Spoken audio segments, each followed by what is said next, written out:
কোটা সংস্কার আন্দোলনে শেখ হাসিনার পদত্যাগের দাবিতে বেশ কিছুদিন ধরে উত্তপ্ত হয়ে পড়েছিল বাংলাদেশের রাজনৈতিক অঙ্গন। অবশেষে সোমবার শেখ হাসিনা প্রধানমন্ত্রীর পদ থেকে পদত্যাগ করে ভারতে পালিয়ে যান। এমন পরিস্থিতিতে বাংলাদেশকে নিয়ে বার্তা দিয়েছে চীন। মঙ্গলবার বাংলাদেশের এমন পরিস্থিতি নিয়ে চীনের পররাষ্ট্র মন্ত্রণালয়ের মুখপাত্রের কাছে প্রশ্ন করা হয়। জবাবে তিনি বলেন, একটি বন্ধুত্বপূর্ণ প্রতিবেশী এবং কৌশলগত সহযোগী হিসেবে চীন আশা করে বাংলাদেশে দ্রুত সময়ের মধ্যে সামাজিক স্থিতিশীলতা ফিরে আসবে। এদিকে শেখ হাসিনা এখন ভারতেই অবস্থান করছে বলে জানা গেছে।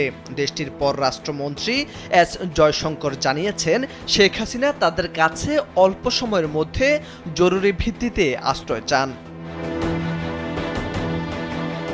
তিনি বলেন, বাংলাদেশের বর্তমান পরিস্থিতির উপর নজর রাখছে ভারত।